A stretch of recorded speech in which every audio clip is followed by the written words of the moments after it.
Welcome to Foundation Focus. My name is Bill Dendy, and I'm thrilled to be here with you today to share the stories of those who care about our Rotary Foundation and who give to our foundation and go do the good work with our foundation. And with me today is Miss Kathy Allred, who is our newest member of our Legacy Society in Dallas District 5810. And Kathy, welcome and thank you for being here with us. It is my pleasure. I understand you are our latest member of the Legacy Society. Can you tell us, what is the Legacy Society? A lot of people may have heard of the Bequest Society, Paul Harris Society, and other societies within the organization, but what is this special echelon called the Legacy Society? It's for people. Well, first of all, it's where you promise upon your death to leave money, okay? That's what I'm doing. And the different societies have different levels of giving. In my case, the Legacy Society is talking about contributing $1 million, and that's what I'll be doing. So a society like the Bequest Society is a pledge to leave money in the future, and Bequest Society, I believe, is $10,000 or more? That's correct, and it goes up to the $999,000, the dollar away from the next one level, Legacy. And the Legacy Society is those who are giving $1 million or more to the Rotary Foundation. That is correct. On behalf of all Rotarians and the people that Rotary serves, say thank you so much for such a pledge. It is truly my pleasure. I owe a lot of my success to Rotary, and I have to give back. I want to give back in all ways that I can, because I know that I will never be able to repay Rotary for what it has given me. Well, tell us a little bit about your Rotary story. Okay, happy to. I was at a chamber mixer and met somebody, and we got to talking, and he said, "You know, you're a Rotarian." And I said, "I am not." I didn't know what it was, but I knew I wasn't one. Didn't want to be one at that point. Anyway, then he told me a story. He said that his Rotary Club every year put on a senior prom. Okay? They would go out, they advertised, they would go out, and if people could not on their own get to the senior center, they would send a vehicle out, pick them all up. They would have a big band performing, 14 different members, a big band, playing 40s rock and roll, if you will. And it was a party, it was a senior prom, and the impetus for this is, if you go back, say to 1990, which is when I joined Rotary 33 years ago, these people who were seniors were younger when the World War II was going on. And a lot of those gentlemen went off to war instead of their senior prom. So we were trying to give them something that they'd missed out on while they were serving our country. It was beautiful. Some of the Rotarians were like, "Kathy, I don't know how to dance." And that's all right, darling. You don't have to. Hang on. She's going to show you how. It's not a problem. Some of the people are in wheelchairs. Some of the gentlemen, I just twirl around the wheelchair and dance. And that story just, it hit me. It got my heart. And I want to belong to an organization with people like that. Well, tell me about your experience within Rotary doing some good in the world. Well, one thing I did most recently was go to India and administer polio vaccine in the slum areas outside of Agra. And that's, boy, the more you give, the more you get. It's very fulfilling. It's just wonderful. And what a joy it is to participate in what is probably Rotary's signature project worldwide, the eradication of polio, which I hope that everybody viewing us now is able to be part of the group that is here when we say polio has been eliminated and is defeated. And it very well could be in the next 12 months or so that we get to that last polio case, and then a few years later when we declare the world polio free, because of the vision of Rotarians and the commitment, the long-term commitment of Rotarians to fund the projects, to arrange for these immunization days with the World Health Organization and other groups. But for you to actually get out there and do it, that is phenomenal. Thank you. You were sharing with me before about your experiences in Mexico. Tell me about those. Well, when I lived in Southern California, I didn't live terribly far from the border. And we became aware of a need in a village that wasn't in the city, wasn't in the town, wasn't in the way back. It was in the way, way back. Nobody goes there. And we had in our club a general contractor. And about 11 of us went to this village. And the foundation had been poured for us, but we built a kindergarten over a long weekend, doing things that I would no more do in the States than the man in the moon, hanging windows and stuff like that. I have put shingles on a roof, but yeah, I have some exposure. We did it all. We did it well. It worked. One of the mothers came up with a child pulling on her skirt, and another one in her arms, and like maybe another one coming along soon. And she had tears in her eyes, and she's in her broken English and my broken Spanish, we communicated, and she said, I can never thank you enough. You gave me something, my children something that they would never have had, and we are indebted and grateful to you. Yes. That just touches the heart. It does. I think that for Rotarians to actually see the people that we're benefiting does a lot for rotarizing you up to want to do that type of work. Yes. But of course, in order to do the work we do, it takes money. And I know that my first experience when I was asked to give money to the Rotary Foundation, I wasn't even sure what we were doing and why. I didn't know it was one of the top ranked charities in the world year after year, because we have people making sure the money goes to where it's supposed to go. I didn't know how good it was that even a non-Rotarian should be given to the foundation. Right. I had no idea. But it came to me in such a way that they were demanding money, and I had a weird experience. Tell me about your first experiences with the Rotary Foundation. Well, I was a bit taken aback. I mean, I knew. You too? Yes, me too. I knew that I had to pay my dues and, have the meal and so forth. And that's back a long time ago when we actually counted your membership, your days of attendance and all that stuff. But they said, okay, give me your $100. And I'm like, okay, well, what's it for? It's for the foundation. Okay, what's the foundation? Well, it's something we give to, and you need to donate $100. And I'm like, okay, but is there somebody who can explain it to me a little better, please? And they were able to provide me with someone, and then I got the picture. It wasn't presented in the very best way. If I had realized or had known initially the variety of things that we do around the world, if it's disaster relief, if it's sending money to people who are desperately in need of help. That's what we do with that money. And I'm proud to give to that. Thank you. Amen. I agree with you. I think for a lot of us, once we know, once we see, and once we understand, the foundation giving is almost second nature, because we want to contribute money. I think it's natural for a person to want to do something more with their lives. Once you know that you're cared for and people around you are okay, the next thing is check the bigger community and check the world.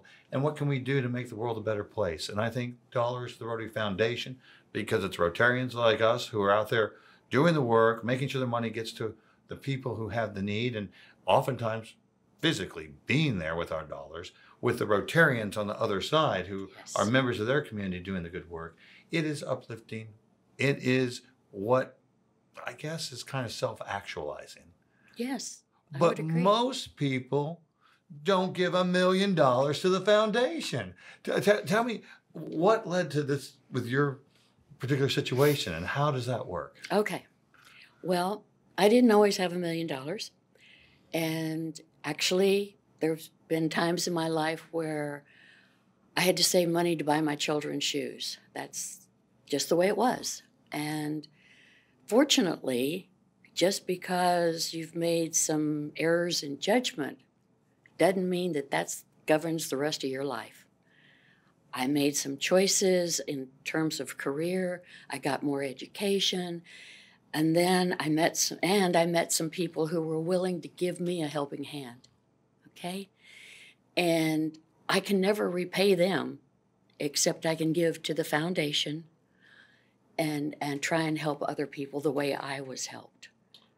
I really like this idea of doing Bequest Society, level whatever, until you level up to, hopefully we can all get there to the Legacy Society and have that much that we can afford to give to the causes that we believe in. In fact, I had the honor of being friends with a Rotarian from our district who served as governor, Miss Beverly Grogan, who passed away a year or so ago, who cared a lot, obviously because she served as governor and she did a lot of good work about our organization. But she said that she wasn't sure if she was going to need the money or not for her lifetime. And it was easier to do the gift in the will than any other way. And she gave, I think it was over $250,000 to the foundation and was recognized as an Arch Clump Society member posthumously. And Arch Clump Society member is a person who's given cumulatively over $250,000 to the foundation. And once a gift is complete, you get to that society level, and they recognized her after her passing. But I can understand that give so much to these and give so much to that group. And if we're going to give to charities, we'll give to our church, and we'll give to our charity that we spent time working with.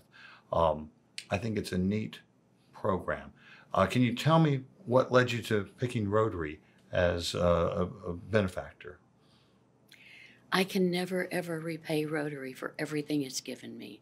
If I had $1 billion to give, I could not begin to repay. I have anywhere from going to, what is the place you go to learn how to speak in the public? It's a school. It's a. Are we talking about Toastmasters? Yes, exactly. Thank you, sir. I went to Toastmasters. I went to Toastmasters to be able to be president and speak in front of my club. I thought I could use a little tweaking. That gave me some confidence.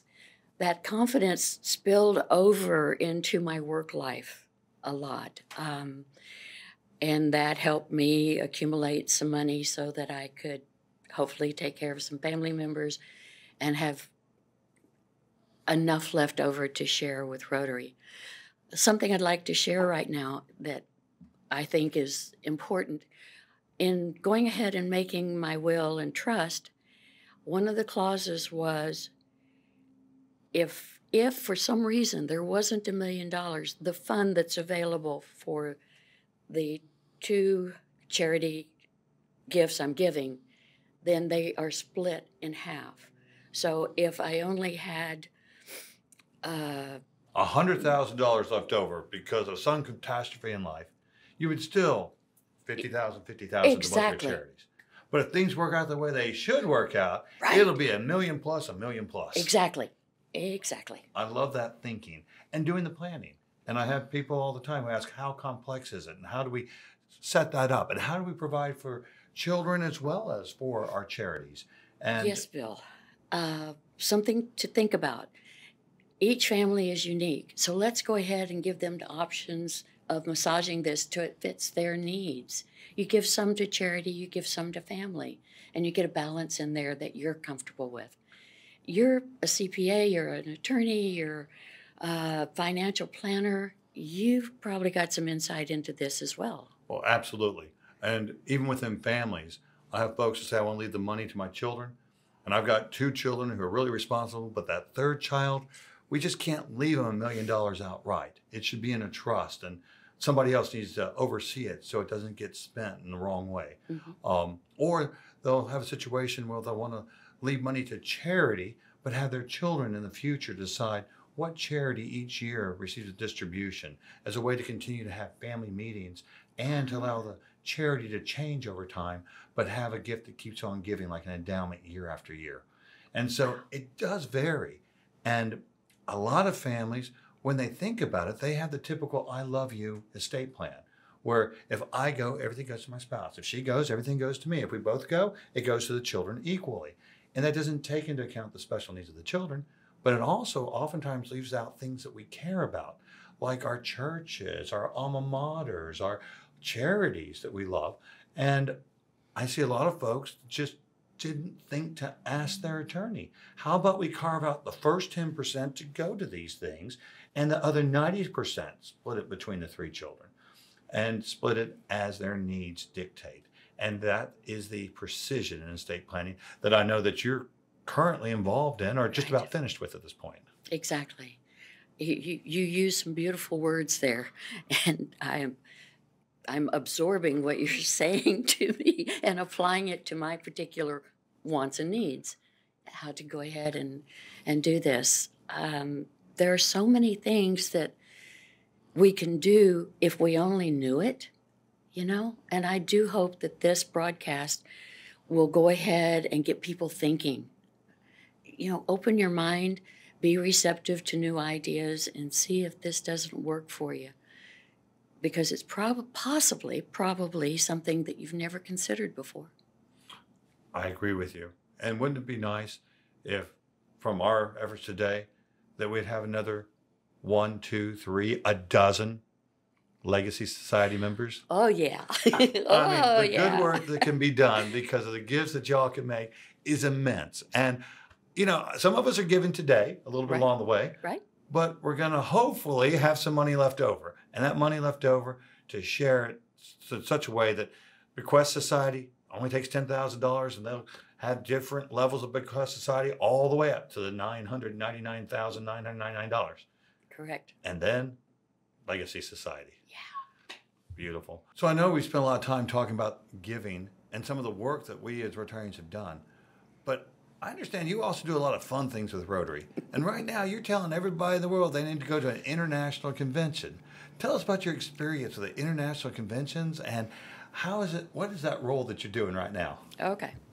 Well, in my 33 years, I've been to 15 conventions. 15. 15, yes.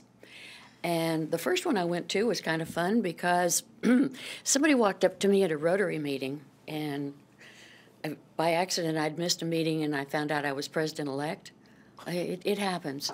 So one of my members walked up and said, "Hey, Kathy, what are you going to do while you're in France?" I'm like, I'm not going to France. "Oh, yes, you are.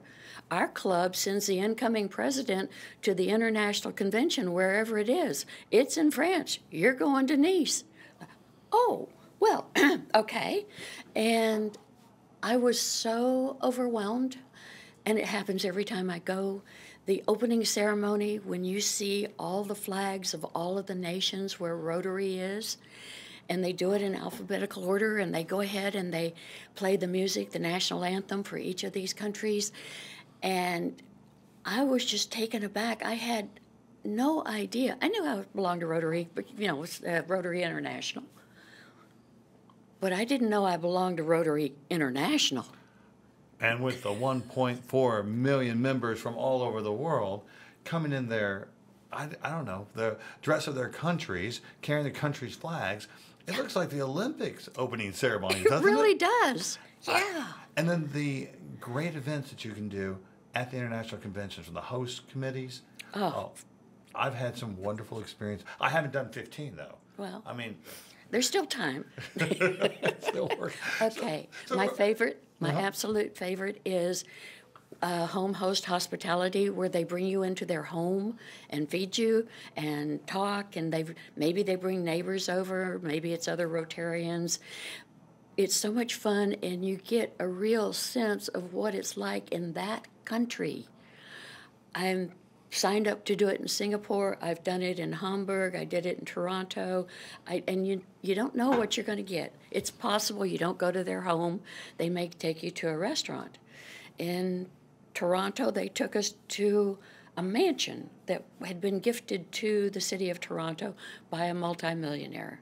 And there was probably 500 people who attended with the dinner and everything, and you got to roam around, and it was pretty spectacular.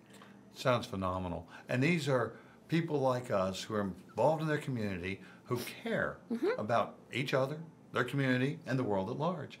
And they're the ones we're partnering with to do these international projects. Exactly. It's phenomenal. Our organization's phenomenal. And the giving to the organization, most natural thing in the world. Tell us, for everybody viewing here, how does it feel to be a member of the Legacy Society? Kind of like floating on a lovely light blue cloud. It's a heady thing. I didn't realize I had that much money. I really sat down and started examining things and going over with my financial advisor, and he pointed out that I had a few assets, and might want to think about the future and how these would be divided and so forth. And son of a gun, and I realized what I could do. I can make a difference. That money given to help people when there's a natural disaster around the world, or to help girls get bathrooms built. You asked what I'd done in Rotary, something that was interesting. I was in a back area of India, and I went to a ribbon cutting ceremony that Rotary Club was doing, and it was the opening of a girl's bathroom in a school. That sounds crazy, but usually when a girl reaches a certain age, she needs more privacy, and it's not available. So quite often they just drop out of school altogether. And we are making a difference with the matching funds and so forth and helping people. There's a whole bunch of women out there and girls that get so much benefit from what we give them. So, a toilet. And so in your request, and your legacy, did you specify where the dollars are going to go? Or did you do the general world fund or share fund or endowment? What? That has probably been the hardest thing I've had to do, because I want to give it to all. I'd love to give $1 million to all of them. I can't do that. So absolutely, the disaster fund, that's very important to me. Natural issues. I'm still working on the others. It's not an easy task. There are so many good causes out there. I can only pick one or two to go ahead and support, but maybe the people listening to us would like to add to it. Maybe they can go ahead and get into areas that I haven't even looked at. Well, what would you like to share for those who are viewing us today? Please think about what we've talked about. Does any of it apply to you? And honestly, it's not too early to start thinking about your will and trust, regardless of your age. That's what I would advise. That's great advice. As an attorney and a CPA, I couldn't have said it any better. But it means more when it comes from a person who's not drawing up the wills or doing the work. Okay. So I absolutely agree with you. And I think that it's a loving, uplifting thing to know that your dollars are going to impact causes that you care about. And I think Rotary, for a lot of us, it's one of the causes, if not the major cause, we care about as Rotarians. So if you have a desire to give in this way, there are attorneys that will work with you at no cost for doing codicils to the will. And we've even found some that will provide help with doing trust work if you're doing a major gift to Rotary. So it's not even expensive. It's just taking the time, knowing what you want, and making it happen.